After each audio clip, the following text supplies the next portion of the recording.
Fumble through! Fumble through! Fumble through! Fumble through! Fumbling through, fumbling through.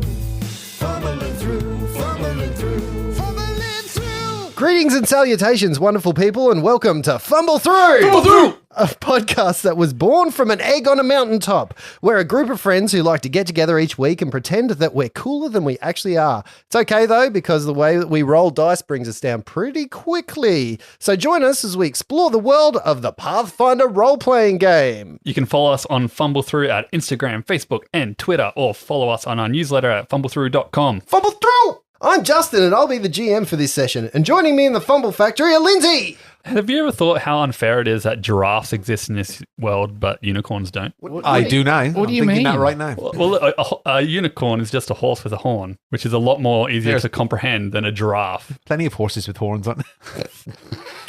Brett. Hi, Justin. How are you? I'm excellent, thank you. Why are you calling my name out? Well, it's your turn to tell us about what was your day like. I don't get up in the day. I just sleep through the day. No, I had a day. I don't want to talk about my day.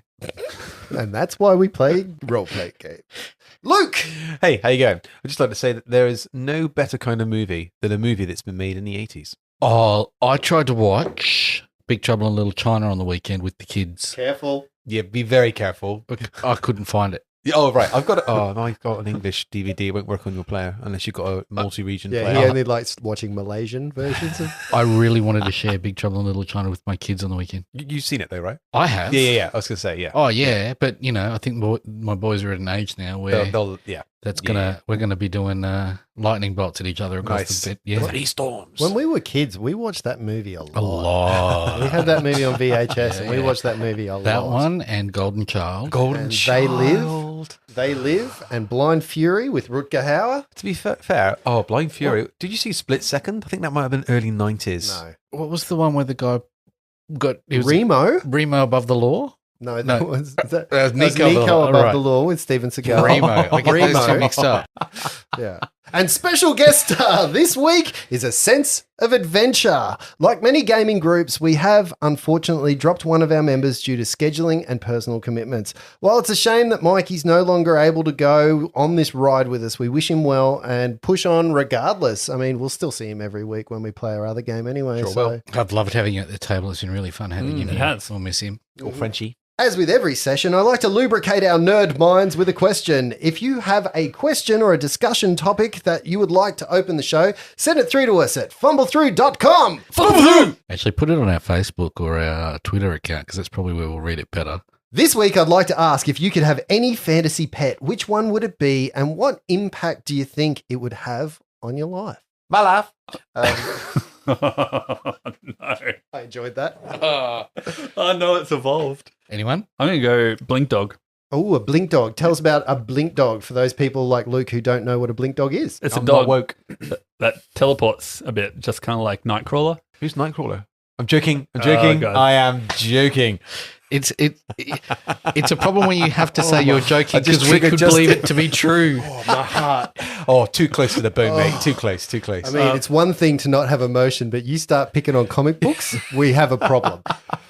I just like the idea of the dog blinking into the neighbor's yard to do its shits and then coming back. Wouldn't that be the worst aspect of a dog? Like, you could never harness that dog. You'd be going for a walk and boom, it's gone. Yeah, but you can still train it, If it sticks around. You train it well. I'd probably go for Snarf from Thundercats. Oh, no. Yeah. Something that I can emotionally abuse and it's okay. I'm not sure that's a fantasy. Like, how is it not a fantasy? I get it. Well, It's I think he's science having fiction. a fantasy. Yeah. I said emotionally abused. Mhm. You need snuffleupagus for that. Oh, man. What about you, Justin?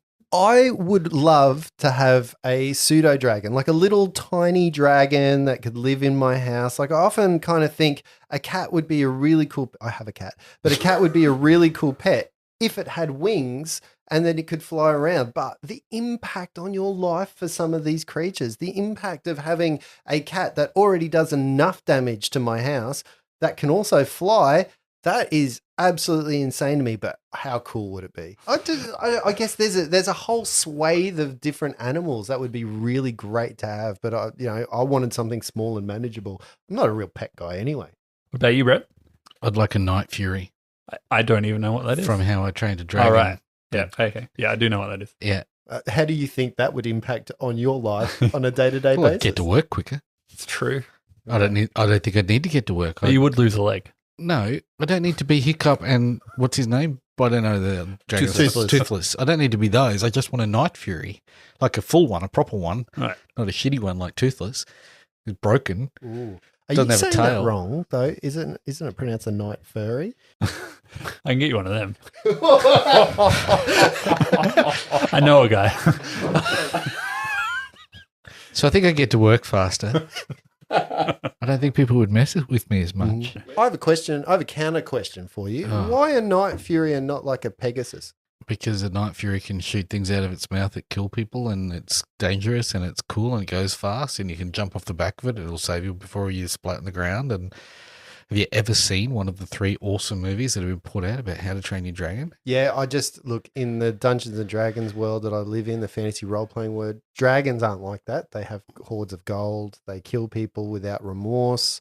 So you wanted something more like a manticore then, really? Oh, yeah, you're right. I want a real dragon with mounds of gold.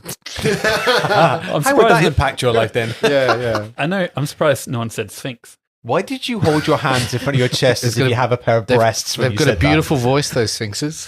Excellent. Good job. All right. So last episode, we left the party in somewhat of a conundrum.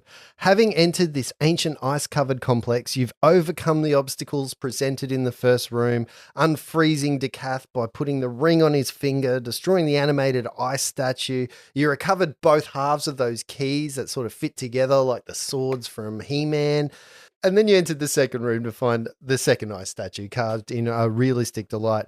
After Decath accidentally, and I say that in inverted commas, pushed the statue over, destroying it, the being within it got freed, and the spirit cursed you all. In an explosion of cold, both Flopsy and Decath fell to the floor, and it's now up to Reg and Miles to figure out what to do next. I'd like to zone in on both Reggie and Miles in a room.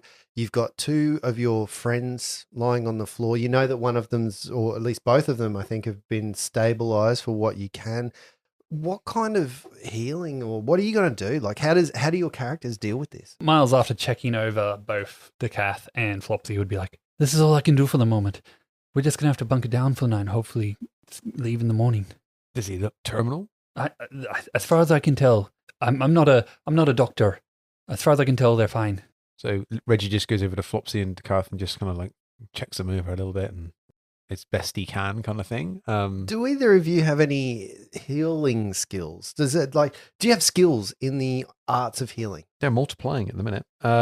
So I can roll a heal check, yeah. You can? Yeah, me too. Okay. You So want- is that you a want cue? heal check? Well, I mean, you I'll said check- you can. I'll check Actually, no, Flopsy. guys, don't want you to. No, so roll your heal checks. Let's see what you can find out about these. So two I characters. rolled 14 with my modifier. It gives me 16 on the heal. Yes, I rolled a 3, so if my modifier, that gets me an 8. outstanding. That's a rolls. great modifier, though. Yeah. That's a fabulous modifier. It's just unfortunate the dice roll don't Oh wait, back sorry, you up. that was fly.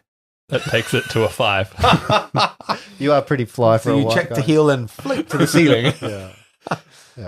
Why are you checking to heal through my fly? Oh dear. I don't think flies are invented yet. Reggie, you're looking over the 2 bodies. You're sitting there. You're doing what you can with the healing arts that you've got. You kind of look over Flopsy and you kind of, okay, you can feel a pulse. There's still blood there. There's life there. You get to Decath. There's nothing. Decath's gone. He's a lifeless corpse. Miles, we've lost Frenchie. What do you mean? He's gone. I swear I stabilized him just before, and he runs over and double checks and probably finds the same thing. And I swear we got to him in time. Maybe it was I cast the wrong spell. I don't really know what I'm doing. So at this point, we've made that decision to hunker down and just see what the morning brings. So now we're going to have to kind of establish a watch Yeah. and just hope that Flopsy's able to kind of bring himself back from the brink. Yeah, I assume would be whoever's on watch would be staying by his side and trying to keep an eye on him for anything and try and. Well, that would, yeah. So Reg's like, I'll take the first watch then, boy, you get some rest. Oh, I can't go to bed just yet.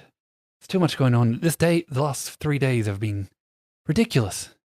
Like from everything that's been going on, I've been driven out of my hometown, and it's just I've got all these new friends, and it's just something I've never experienced before. You two seem like outcasts yourselves, and to accept me the way you have, it's quite heartwarming.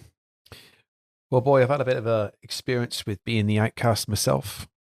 Trouble never seems to be too far from either myself or Flopsy, so don't take it too hard on yourself that we've run into a bit of strife, boy. Where Flopsy and I come from, we're not really considered, how can I put it, model citizens. Well, I was, but it didn't help. I was just too different. My thing now is, what are we going to do if we're stuck down here? What do we do? Well, I'm pretty sure if Flopsy's going to turn around and wake up, when he does, he'll figure something out. I've got all my faith in Flopsy. We need to make sure that he gets through the night and recovers. He's a powerful wizard? He's certainly a knowledgeable character. There's no doubt about that. Okay. As to the magic, I'm not so sure. It's not really my place. Well, mine neither, but it looks like that's changing. True. My experience with Flopsy is his magic tends to get us in as much trouble as it gets us out. Which is why I've stuck with him. Thank you, Reggie. I'll try and get some rest. Wake me for second watch. I will do. Rest up, boy. You'll go and have a lay down. You kind of hunker down into the room. I mean, the room's cold, and it's still, I guess, the one good thing about Decath not being there is that you get to equip yourself finally, Miles. Isn't it all frozen now? He's a different size. He's just 2 sizes smaller than you. He's got smaller feet. He's a little shorter. Everything you put on is just a little bit too tiny. Yeah. Take the gun, though. I guess you guys find yourselves for the first time in this room having lost a character. And that's probably something that's a bit familiar to someone who grew up at a farm, but very different. Like, you guys didn't really know Decath that well, did you? Mm. It's, yeah. I don't know what I'm trying to say there. So Well, I let's guess move really, on. like in that circumstance, we'd be like Miles has turned around and said, there's been a lot going on in the last couple of days, and I think really we would be probably running a little bit on autopilot, sort of. The real question here is: have your characters experienced the loss of people around you, people you care about, people you've, I guess, adventured with or been with? So Reggie hasn't experienced death as such, but certainly loss. The person that took him in to train him in Jalmarie, who he had built quite a strong relationship with over the time that he was with him, just disappeared. So you guys are hunkering down. Did you say you're taking turns at watching over Flopsy? Yeah, so Yep. Reggie will take the first watch. So are you guys tending to the body? Are you are you treating wounds through the night? Are you keeping him warm? I'll be next. Yeah, I'll be next. Teabagging him, Yeah, right? Miles will be sleeping, and I'll be sitting next, keeping an eye on Flopsy, because I would want to do that anyway, because me and Flopsy are pretty close. Right. So you start administering a bit of healing in terms of a character and rules. That means that Flopsy will actually heal a little bit more because you have administered some healing for him, and you kind of do that for the 8-hour period that is until the morning. And you kind of, you're wiping the wounds clean. You're trying to warm him up. You're trying to put him in. He's in a silver blanket. You put him in a bubble. The ET's there, and his finger warms up, and he touches him. We on can the use Decath's stick. cloak, couldn't we?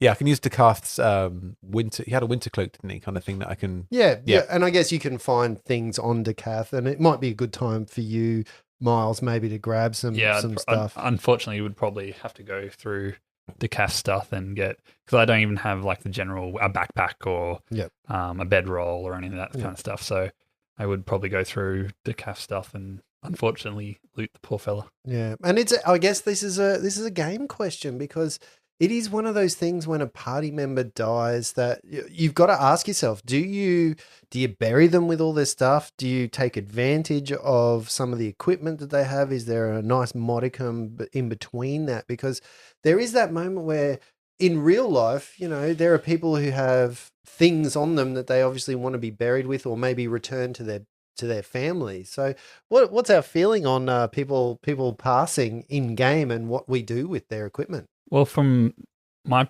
perspective in this scenario, I think being that Cass wanted to be a hero, I don't think he'd have an issue with me taking his day-to-day living supplies to help myself. But I think he'd want to be buried with his weapons. The old Boromir on the boat with the sword kind of thing. So Yeah. I think I'd probably, in this situation, be inclined to take an item that proof of the calf and bury him where we are, because there's a lot of wildlife around. You wouldn't want the body to get eaten by a cat. Yeah, or some other animal kind of thing. And then obviously that's, the location. Well, we would hope to know the location to pass that information on if ever we came in contact with somebody that knew him, and then use the item that we've taken as proof. But yeah, I think taking the weapons and stuff would be a pretty cold move. Brett, what's your, I guess, in game, you're out of character, because role playing a character right now is a very silent and It's an internal affair. yeah, it really is. So out of game, what's your thoughts on that? We've been adventuring for a while as friends. Oh, there's a couple of schools of thought for me. One is, if I take all the gear as a DM, going to punish me for having too much gear now and not give us any treasure. And is it useful for me? The real school of thought is honouring the dead. It's what should they be buried with? What is the thing that their custom says? So for an elven person, I'd want to know. Like, I'd be asking, do we have to return his body with all of his things to his elvish parents? That's the thing we should set him up for. And if we can't do it now, well, let's intern his body here to come back for it, to let his family know where to get it. Yeah. Yeah. And I guess that's an age-old question, depending on the groups that you play with, depending on the characters that make up that group. That can be a varied thing. There are definitely some trains of thought that say strip them of everything that's valuable. And as a GM, that can put you into a bit of a conundrum as well, because it changes the dynamics of a party. And then you have a new character come in that obviously has a starting gold as well. And if that character, It gets a bit OP sometimes, doesn't it? it certainly can unbalance the game, or, I guess it depends on the type of game that you're playing. So it's just something that I thought about. But There's a question there about honouring the dead and what they should get buried with. And, they might not get buried with the wand of cure light wounds, but they might get buried with their sword. Maybe they don't care about their backpack and their bedroll. And you've got to make some choices about what's important to the character and what's not. So Can't eat rations when you're dead. Right. If we look at Decath, obviously his gun and his sword were very important to him. You probably want to leave that with his body. Mm-hmm. And I guess the other part is, the burial rites. But His feet he didn't love. So you guys are sitting there looking over Flopsy, just keeping him comfortable as he can. And you start noticing just at some point during this rest, he just starts to twitch a little bit. His body starts to move. You see parts of his eyes flicker open, and it looks like he's in a visceral kind of dream state, I guess is the best way to describe that. So Reggie checks that because he's obviously going to be worried that maybe there's a fever setting in or something like that. And you're saying that that's not the case. No, he just, as you're there, it just seems something comes over the actual body. Darkness. Absence. The void. No touch, no smell, no sound. This is the first thought Flopsy has when he rouses. Where is the tangible things that bind me to a place? Where is the sodden earth, the frozen mist, the tang of ozone? Where am I? Welcome. A deep voice, a voice of ages and wisdom and knowing and being, a voice both in front of him and at once out of nothingness. The disorientation of being in the void has gotten to you, I see. As two motes of light slowly manifest, as if from very far away, coming slowly closer, inexorably, certainly, dreadfully. Rise, boy. Kneel before your betters. You are in the very presence of that which is what you aspire to. It is I, Tawil at Umia.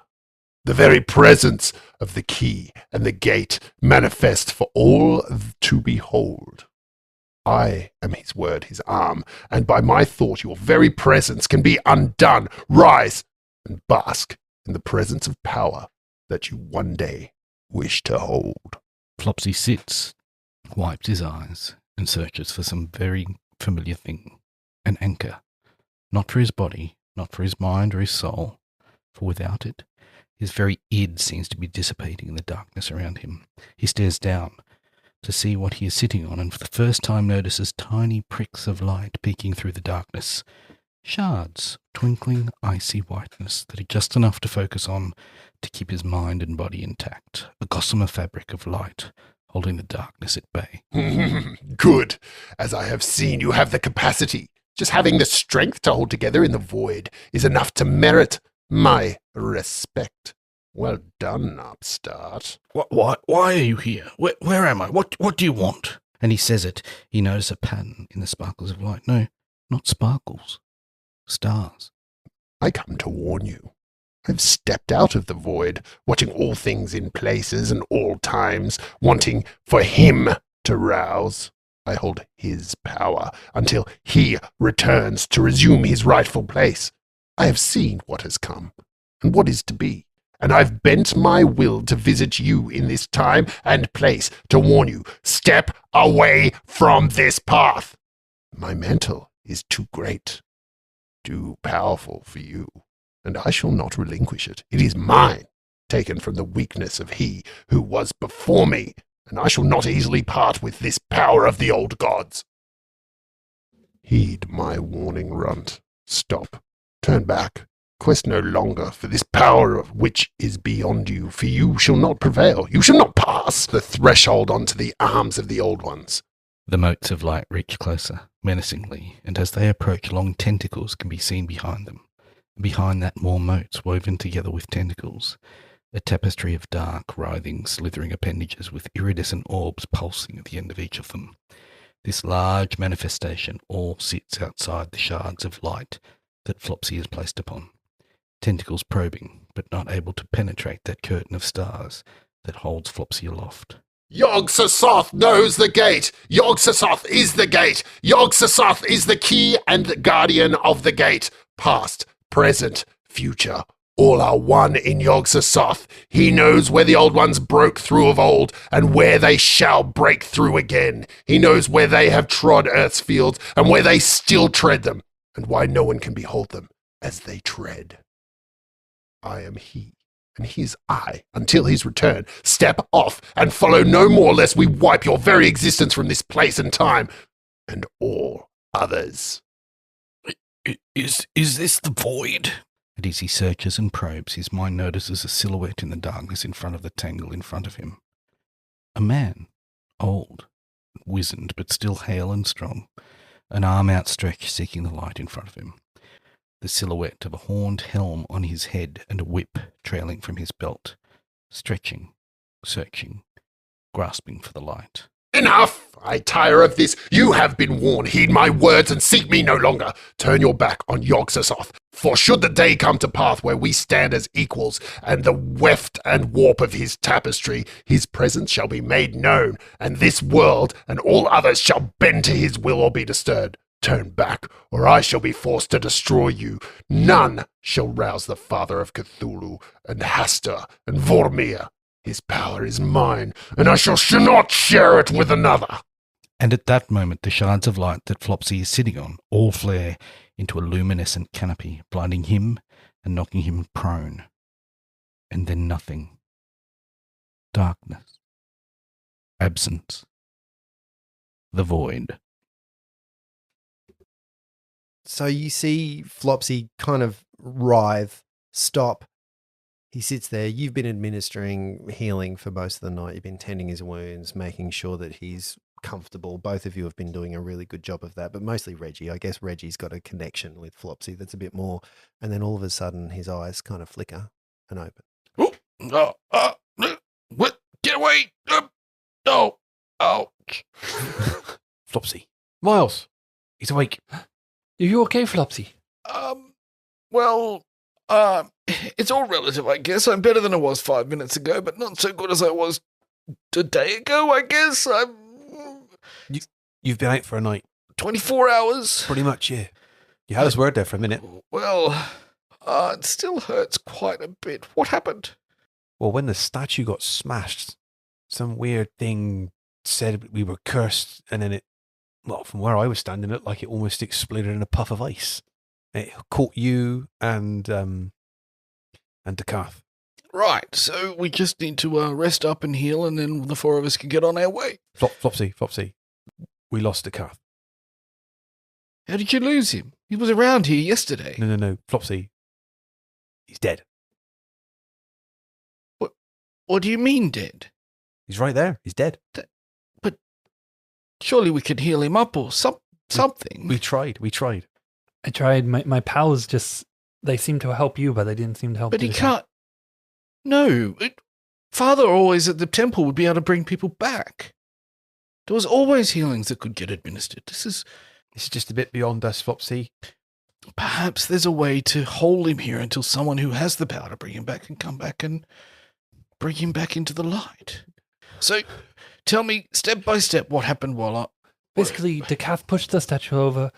It shattered. We found the key, and as we were picking up the key, a spirit of some kind with tentacles and it's like an old man with tentacles, and he said they would curse us all, and then explode, and ice shards went everywhere, and you and Dekath copped most of it. I was able to cast some magic, and I was able to stabilize you. Well, that's what Tippy said. He said, stabilize, cast. And then I tried and did the same on Dekath, but it felt like the spell did the same thing, but nothing seemed to happen. Oh, right. And a key? The statue? Yes, there's a key. And he hands over Show me the key. I hand the key to Flopsy. Can I do a detect magic, inspect? What do I see in the key? Just looks like a normal key. Any Key for a door? inscriptions? No inscriptions, no nothing. It looks very similar to that other key that you found that has of two halves. I read a lot of books. I have a feeling it is that locked door behind us, but Right. Give me some moments to gather my thoughts. I've had quite the ordeal. And Flopsy's going to investigate the pieces of the statue. Did it explode like a huge shard of, like, it's in bits? There's no way to gather any more information out of it? The statue hit the floor and just broke into pieces. So imagine like pushing over a stone statue, even though it's made of ice, or well, an ice statue. by pushing over an ice sculpture. Yeah, that's right. It had just hit the floor and just Totally little bits that can't read any of the inscriptions or anything, or No. come back to that. No, Okay. the whole thing is kind of destroyed. And even after, being away, the dissipation of the spirit that was contained within has kind of made it melty and, it's kind of dissipated. I'm going to just have a look around the room and do a little search and see what I can see. Think what I can think, and then I'll come back to you. Maybe I should try healing Dekath again. It did work on you, I swear. Give it a go, boy. So he's going to go up to Dekath, and he's going to get his hands ready, and he's going to kind of rub them together and go, Tippy, help me cast another spell. And he's going to lay his hands on one on Dekath's head and one on his chest. Like, can Tippy help me? And he's going to concentrate really hard. Light. And the body lights up. With the explosion of light in the room. Yes, thank you. That makes it much better to see. What are you doing over there? I was just trying to heal him, and didn't seem to work. As you kind of, over Dekath's body, you can see that the frost that touched his finger, I guess where the frost actually hit him, is starting to spread. And you didn't notice it throughout the night, but you can see that cold is starting to move throughout his entire body. It emanates from the point where he would have touched the statue. The infusion of magic that you've just done and the light that shines through starts to actually push out a fog that emanates straight from his body, bubbling, roiling around him. Soon the fog kind of obscures all the vision in the room. It fills up the entire room with a light, an eerie light that comes from there, and it fills this very sanctuary. With a loud crack, the mist pauses, and it almost goes deathly still, and then reverses direction. It sucks back in. And as you see it kind of moving and sucking back into a single spot, the mist retreats, revealing a frozen statue of Dekath, now standing exactly where that old statue was, his arm outstretched, his fingers splayed, and the look of horror on his face as he gazes at his own hand in much the way that the old statue looked like that. Almost surrounding the statue like a spirit around the ice sculpture.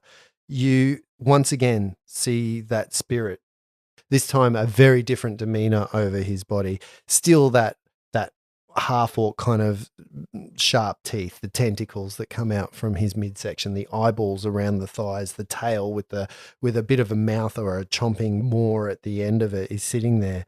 But his face this time is replaced by an almost serenity. And he says to you, you freed me, even after your friend. He made a sacrifice. And with that, he smiles a gentle smile. My thanks, but also my commiserations. I am sorry for your loss of your friend, but I thank you. You seem to have rescued me from a fate that was worse than death. Who are you?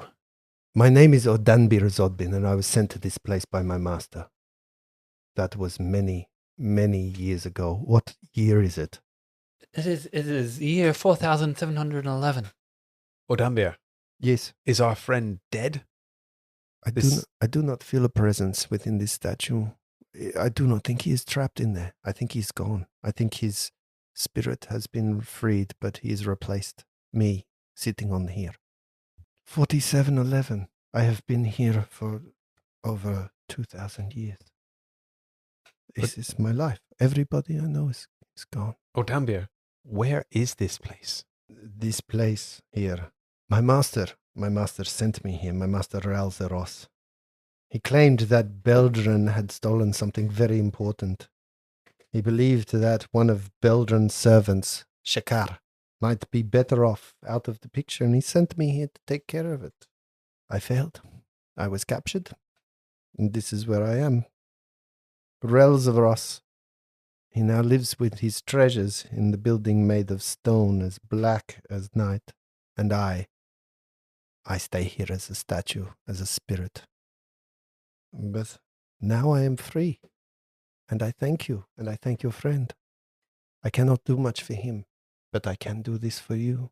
He waves his hand, and you see his spirit kind of fade out a little bit. He looks at each of you, and you feel some kind of a chill, a tingle, and each of you are rewarded with an aid spell. The spell of aid. You've got AIDS. You knew I was going there. Yeah, all right. Yeah. You just good. What does an aid spell do, Luke? It gives you an immunodeficiency. You feel a blessing come over you. The blessing itself bolsters you, and you see your own wounds knitting together as they heal. You see yourself mending. You watch Flopsy sort of start coming together. The bruises, the battle scars that all of you share start knitting together, and you start increasing in your health. So right now you're under the effects of what's a temporary hit point spell, aid. So you get to roll a d8. 4. 8. 2. And you get to add 7 to that number. So you get to add those, and that's how many hit points 15. you now have above your maximum. So add those to the dice roll plus the 7, add that to your total hit points, and you feel like that, as well as a bit of a bolster for your own morale, a bolster that will actually help you. You get a +1 on attack rolls as long as you were within this complex, and you also get a +1 of saves versus fear. Holy bejeebus. Just let me get this right. Flopsy's on 1 hit point. Mhm. He's got a maximum of 6 hit points. Yep. This spell goes off. Yep. And right now, he's on 9 hit points because he got 15 more hit points. No, He got healed first, and then he got 15 he more got hit points. healed, and so he's Yeah. on 21 hit points. Yes. Yep. Yes.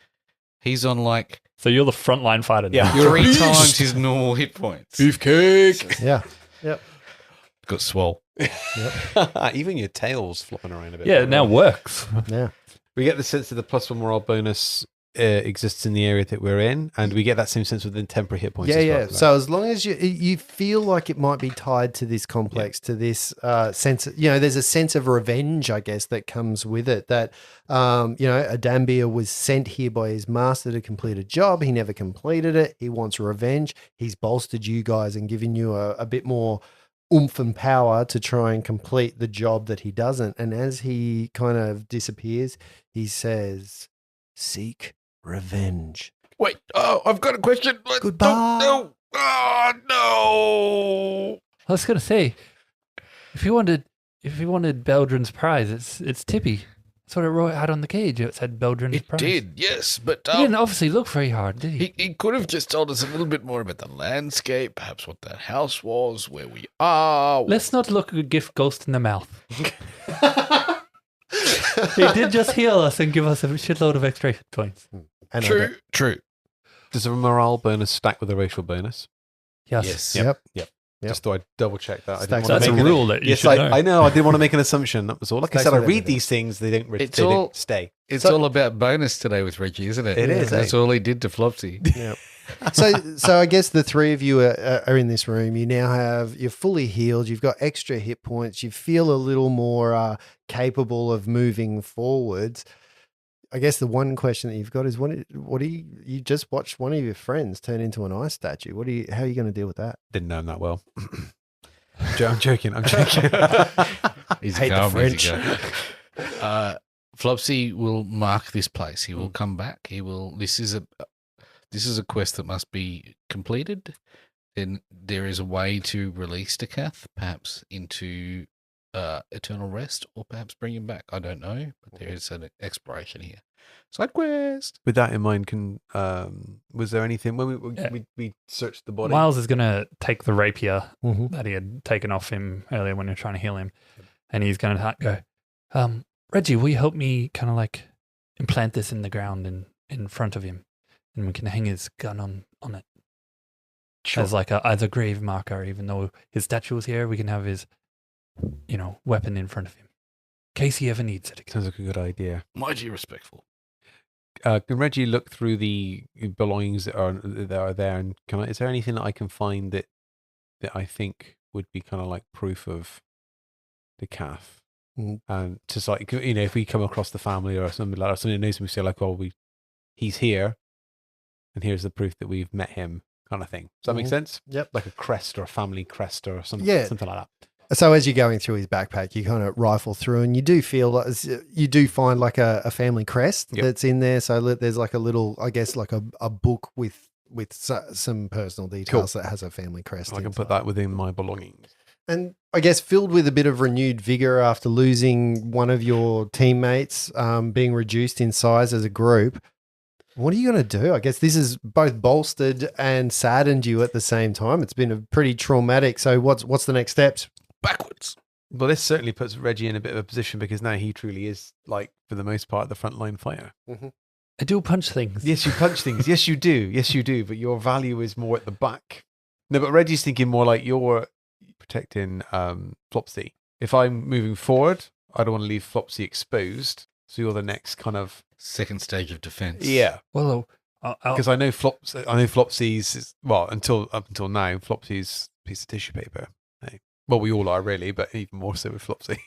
I haven't tried casting any spells from a distance yet. It's all been hands-on touch. I don't know if I can do that or... You got the touch. So I guess right now you kind of grab yourselves, you bolster on. Are you heading through the door? Which door? Yes, there's a key and a door that we have not explored. There's also that fountain back there that made everything icy. I was going to go back and have a look and see if there was anything for Dekath, but that seems to be moot now. Let's move on, shall we? Let's do this. Let's go through I'm the door. feeling great. All right. So Juiced up. who's actually going to be opening the door? Who's got the key? Who's got the secret? I think I had the key, didn't I? You say that with the certainty that's convinced me, Yeah. Lindsay. I've just woken up and it feels like my pack had been rifled through overnight. Oh, yeah. Well, I've got all this other stuff now from the cast pack, and he's got books and paper, and because I don't have any bedroll or sleeping Yes, equipment. good so- idea. Take his bedrolls. He would appreciate someone getting good use out of his Yes. things. He's got some rations in there, I think, too. Get Yeah, yourself it's a bite to eat. bit weird elvish stuff, but it'll do. Who's got the key and who's going through the door first? I've got the key. So you're opening the door? Sure. Let's open the door. Yep. Trap goes off. Dead. You're all dead. Sorry. Game over. Okay, let's roll up. Well, thank you for listening to the podcast. It's been lovely for So you approach the door. The door still emanates with cold. As you take the key out and get closer to the door, you actually see the frost of the door dissipate the closer you get with the key. As you put the key closer, imagine like a wall of ice that just kind of recedes from the Like hitting keyhole. the demist button on your windscreen. Yeah, almost. That's right. So you demystify the door. The key goes straight into the door. You open it, click, and the door swings open, revealing a corridor that runs down. At the very end of this corridor, it's about 30 foot long. You can see another ornate door. You can also see that about 5 foot before that, there's a corridors that intersect into a T section. So you can walk up, you can go straight ahead if you would like into that door, or you could go left, or you could go right. But the main thing that you see right ahead of you is this door that stands right in front. Just to get a bigger picture of the area we're in, is this stone iced over or is it carved from the ice? It's stone iced over. So this is a complex that's obviously been here, but it looks like the permafrost is kind of a feature of it, if you will. Okay.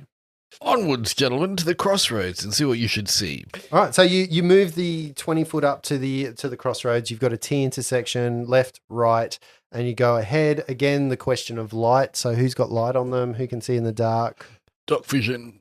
Dark vision. One character's got dark vision. Two characters don't. So I reach up and touch Tippy, and Tippy goes, light cast, and starts glowing. Yep, definitely. So you've got you've got some light coming from Tippy as it's been cast from him. You can either go forwards through a very ornate door, or you can go left and right. Both of those corridors end and seem to curve around. Where do we go, Flopsy? We walk through the door in front of us. All right, let's do this. You walk up to the door. Who's going to open it? Who's the person? What's the marching order right now? Reggie's at the front. Mm-hmm. Flopsy's taking up the rear, so I'm in the middle. Okay, excellent. So, Reggie, you going to open the door? Sure. Yeah, the door's just a giant stone. It's featureless almost. Now, when you say giant, Well, for Reggie, it's Excuse a me, giant. sir.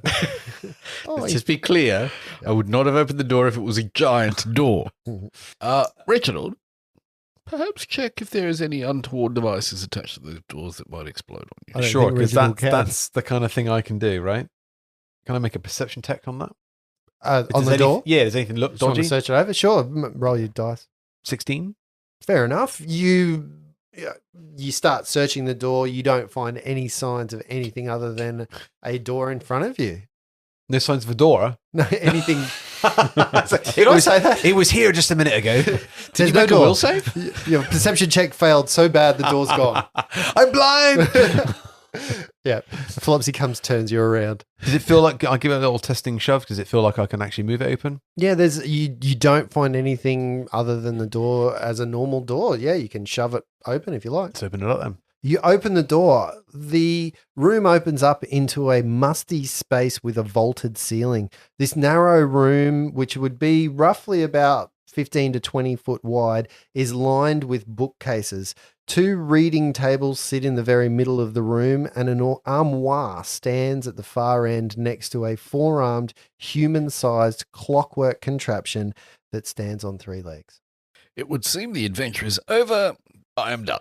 Goodbye, gentlemen. This is where I shall stop. Look at this. It's magnificent. Books everywhere. Let's read and read and read. I do like books.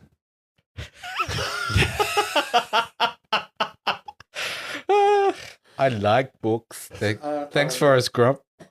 Armoire? Armoire is a piece of furniture. Oh, yeah. It's a cupboard.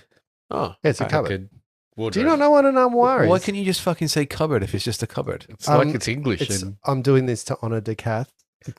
It's a French Oh, it's word. a French. Oh, there. That's why I don't know. It's a French word. I was going to say, you should probably know it more, but, I should. you know, I should. Yeah, so as a foreigner. you stand in what really looks like a library to you, and you can see at the end of it the armoire or the cupboard, and there is a person that stands there, but the person's made of like clockwork Like things, Tippy? almost looks like Tippy. You can see it's got 4 arms, it's human sized, it's got 3 legs, and there's a body that comes beyond it. It's kind of like a little spider on 3 legs, I guess. Does it look functional? It's just sitting there. It's standing there totally still at this point in time. The other main part of this room is that there is no frost in here. It's cool, but there's a rug on the floor. It's quite comfortable looking in here. There's none of that permafrost that seems to cover the rest of the complex. So Reggie's going to walk up to the three-legged mechanical thing, Mhm. or approach it anyway, just to see what it's all about. Like Okay. slowly, kind of like, you know. You walk up. So you So walk, I'm walking you walk towards up it, like past- kind of like, just approaching it cautiously, kind of just to see what it's about. right at the other end of the room. So Yeah. you would have to walk through. So imagine the room has library shelves, bookshelves that are on both sides of it. There's 2 tables in the middle that are designed, you grab the book, Yeah. take it to the table, and Yeah. you've got a little desk to sit at. It's right at the end of there. Well, So I'll slowly approach it while the other 2 are clearly all struck with all the books that they can read. I'm obviously a bit more Okay. concerned that there's something there that potentially could be hazardous. Sure. Give it a little tap. as soon as you do Tappity-tap-tap. that, and you see it just start moving. I'll jump back. And it kind of says to you, Master Beldrin, what can I do? And it looks at you and, you are not Beldrin. What is the secret word? Flopsy! Uh, Yes, books over here.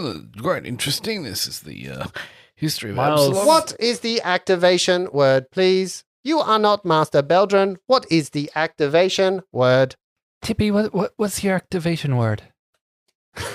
Tippy just looks at you kind of, what? Damn, it was worth a try. Yeah. What is the activation word, please? You Perhaps use him to hack into the try. mainframe. the Dark Tapestry. Incorrect. What is the activation word, please? Beldrin. Incorrect. What is the activation word, please? Password. Shakara. Incorrect. Intruder alert. Intruder alert. And you can see at that point the legs that it's standing on kind of bolster up. Its forearms flare out. Not its forearms, but the forearms that it has on it Right. flare out, and it looks like it is about to charge you. At which I point, thought it was going all Popeye there for a second. yeah, it eats some spinach.